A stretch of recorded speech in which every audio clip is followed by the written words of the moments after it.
काहीतरी वेगळं होतंय, कोणाची मदत छुप्या पद्धतीने खासदाराला होत्या वगैरे? नाही, हे अशी चर्चा आहे, पण मला त्यावर विश्वास वाटत नाही. आणि कमिशनरकडे कोणाचे फोन गेलेत असे मला काही लोकांनी सांगितलं.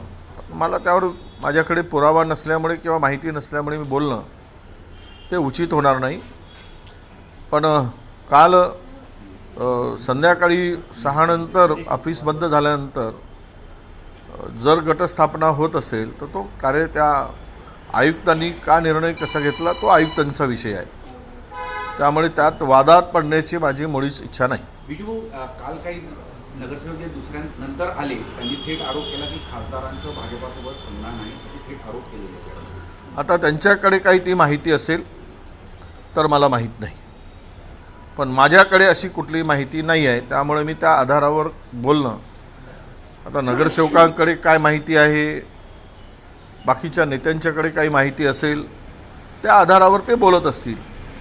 पण मला तरी कुठेही माझ्याकडे अशा प्रकारची माहिती नाही, त्यामुळं मी यावर अधिक बोलणार नाही. तुम्ही बोलले की आता 30 संख्याबळ आहे, 27 काँग्रेसची आणि स्थानिक आघाडीचे 3 असे 30 वरचं संख्याबळ हे खासदार महोदय जोडवेल. पण तुमचा पण प्रयत्न राहील का ते संख्याबळ जोडवण्यासाठी, की त्यांच्यावर जबाबदारी दिली? नाही, असं आहे, मेयर त्यांना त्यांच्या मनाप्रमाणे पाहिजे, त्यामुळे त्यांचा अट्टहास आहे, मुद्दाम शब्द वापरतो. त्यामुळं त्यांनी संख्याबळ, आता मेयर जर त्यांना पाहिजेत किंवा त्यांच्याकडून त्यांना करायचं आहे तर ते संख्याबळ जोडवण्यासाठी त्यांनी मान्यता दिली आहे की मी संख्याबळ जोडवणार आहे. त्यामुळे संख्याबळ जोडवतील असं मला वाटतं. तुमचे 14 नगरसेवक त्या गटामध्ये नोंदणी कधी करणार आहे, हा एक पहिला प्रश्न. दुसरा, या सगळ्या वादाचा आणि याचा फायदा घेण्यासाठी भाजप त्या ठिकाणी सज्ज आहे. ते पण दावा करतात की आम्ही सत्ता स्थापन करणार. त्यांचा संपर्कही सुरू झालेला आहे युबीटी सोबत, जे अपक्ष निवडून आले त्यांच्यासोबत. नाही, सगळ्याबरोबरच आहे. सत्ता त्यांच्याकडे आहे, प्रचंड पैसा आहे. त्यातून त्यांनी मोठमोठ्या ऑफर या सगळ्यांना दिल्या आहेत. माझ्या कानावर जे काही ऑफर आहे तर माहितीप्रमाणे 1-1 कोटीची ऑफरसुद्धा दिल्याची माहिती माझ्याकडे आहे नगरसेवकांना, आणि पदही देण्याची ऑफर दिली आहे. त्यामुळं हे पद आणि पैसा यामुळं काय जादू होते हे आत्ता सांगणं कठीण आहे. किती त्याला बळी पडतात, बळी पडणार नाहीत, हे आज त्यावर बोलणं होणार नाही. पण सत्ता स्थापन करताना दोघांनाही दुसऱ्यांची मदत घेतल्याशिवाय सत्ता स्थापन करता येणार नाही. उभाटांची भूमिका, कालच माझी जी काही चर्चा झाली, त्यांनीसुद्धा वंचित बरोबर आघाडी करून 8चा गट स्थापन केलेला आहे. आणि हे 8चा गट स्थापन करत असताना 2 अपक्ष जे निवडून आलेत, जे काँग्रेसचे होते, जे 2-2, 3-3 वेळचे नगरसेवक होते, सिनियर काँग्रेस लीडर होते, त्यांची तिकीट कापल्या गेली. आता तुम्ही म्हणाल की कोण कापली, यावर मला बोलायचं नाही, पण तिकीट कापल्यानंतर ते 2 नगरसेवकांची भूमिका ही फार महत्त्वाची असणार आहे. माझ्याशी बोलताना त्यांनी स्पष्ट भूमिका मांडली की आम्ही मेयर कोण असणार यावर निर्णय घेऊ, अन्यथा आम्हाला मोकळीक आहे दुसरा निर्णय घेण्यासाठी, अशी धमकीसुद्धा त्या 2 नगरसेवकांनी दिलेली आहे. करायची जबाबदारी. त्यामुळं एकूण 10चं संख्याबळ, मनसेचे 6, वंचितचे 2 आणि ह्या 2 अपक्ष असे मिळून 10 लोकांनी आम्ही भूमिका स्वीकारणार, अशी चर्चा माझ्या कानावर आलेली आहे. महापौर करायची आता पूर्वस्वी जबाबदारी ही खासदारांची आहे. असं आहे की त्यांनी जबाबदारी स्वीकारलेली आहे आणि ते म्हणतायत की मी संख्याबळ जोडवणार आणि आमची कुठे मदत लागली तिथे आम्ही पण मदत करू. हा वाद संपला असं समजायचं का आता?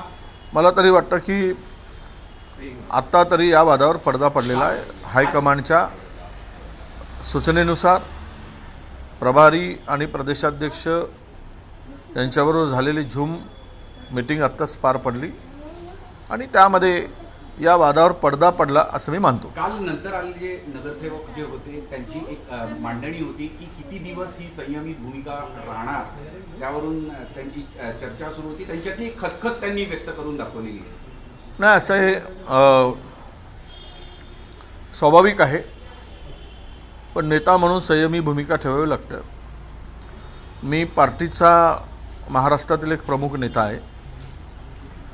कोण काय बोलतं त्यावर फार लक्ष देण्याची गरज मला वाटत नाही. आणि आम्हाला संयम ठेवावाच लागतो.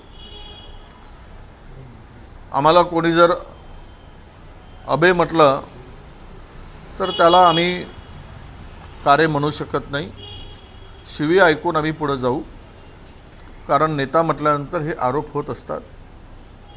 आणि त्यामुळं यावर एकूणच राजकारणाची आजची बदललेली दिशा, प्रामाणिकपणा, इमानदारी, बेईमानी, हे सगळ्या गोष्टी खूप मोठ्या प्रमाणात आता सगळ्या गोष्टी चाललेल्या आहेत. पण एक आहे की जे काही ठरलं आहे याच्या आजच्या मीटिंगमध्ये, एक कोऑप मेंबर त्यांचा राहील, एक कोऑप मेंबर, 2 कोऑप मेंबर येतात.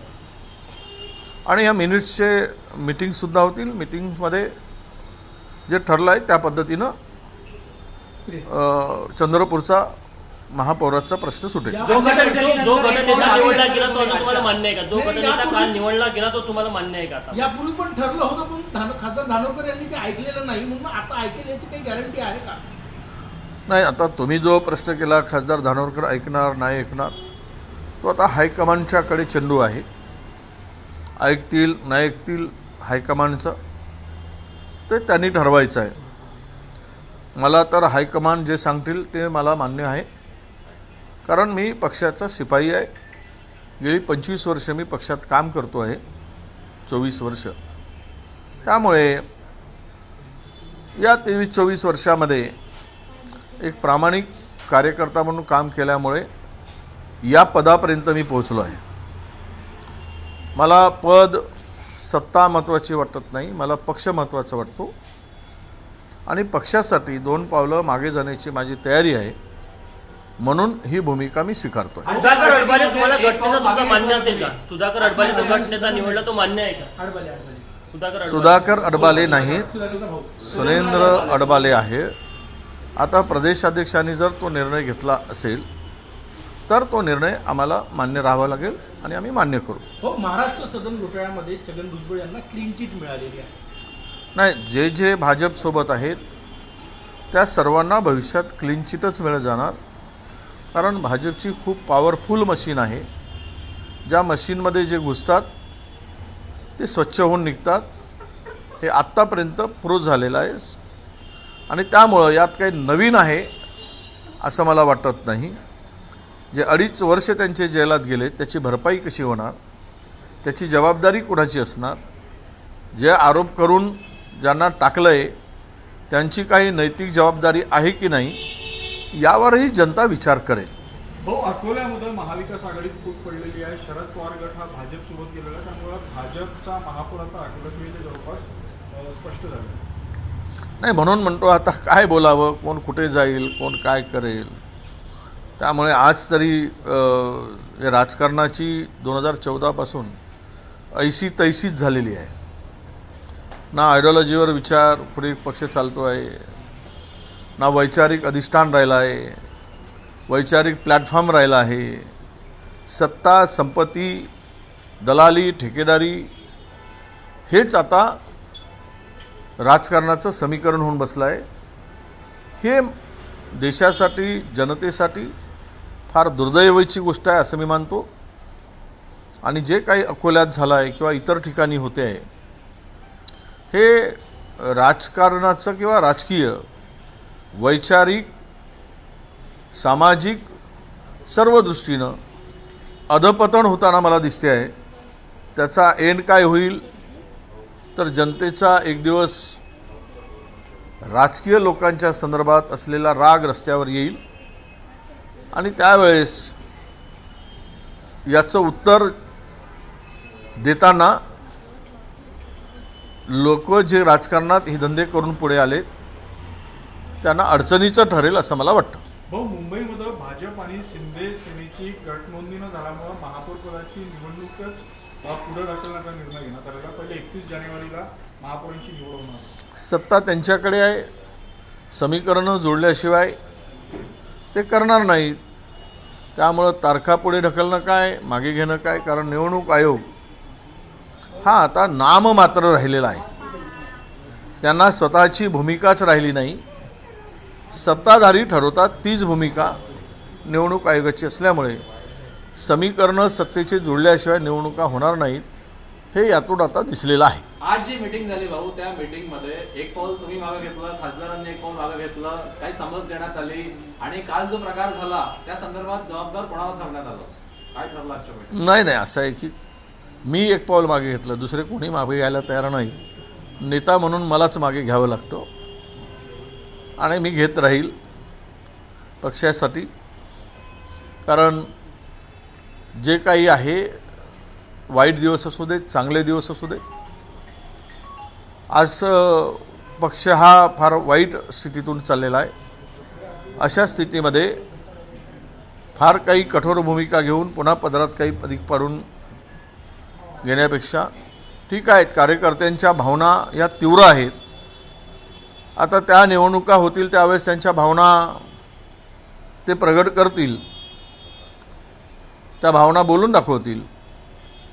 पण आजच्या स्थितीतून पक्षाला बळकटी देण्यासाठी एक नेता म्हणून माझी भूमिका मी 2 पावलं मागे घेण्याची स्वीकारली. जिल्हा परिषद निवडणुकीत परत 2 पॉवर एकत्र आले आहे. संजय राऊत बोलले की पुढे ते महाविकास आघाडीमध्ये. मला वाटतं की महाविकास आघाडी म्हणूनच एक मोड चांगली बांधली पाहिजे. सर्वांना घेऊनच या जिल्हा परिषदांना सामोरं गेलं पाहिजे, तरच यामध्ये महाराष्ट्रातील जिल्हा परिषदामध्ये काही प्रभावी काम होऊ शकेल. भाऊ तुमच्यातलेच काही नगरसेवक जे आहे, जे झालं काल, तुमचा आजचा निर्णय झाला, हायकमांडचा निर्णय झाला, हा म्हणजे काही नगरसेवक नाराज आहे, वेळेवर काही वेगळी भूमिका पण घेऊ शकते, जे ठरलं आहे ते मान्य नसेल तर.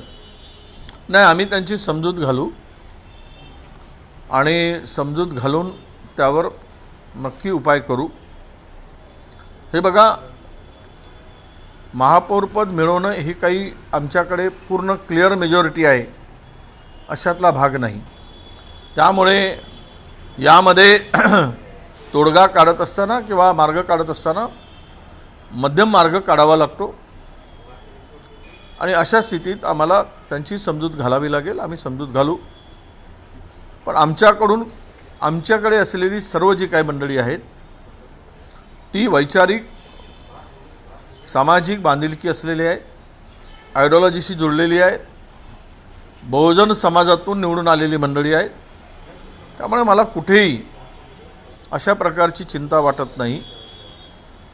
आणि मी सांगितलं की दोघांनाही महापौर करणं, त्यांना भाजपला असू दे की काँग्रेसला असू दे, फार कसरत करावी लागणार आहे.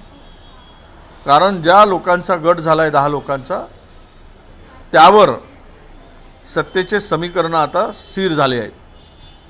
ती 10 माणसामध्ये 8चा गट आणि 2 अपक्ष, आणि अपक्षांनी सुद्धा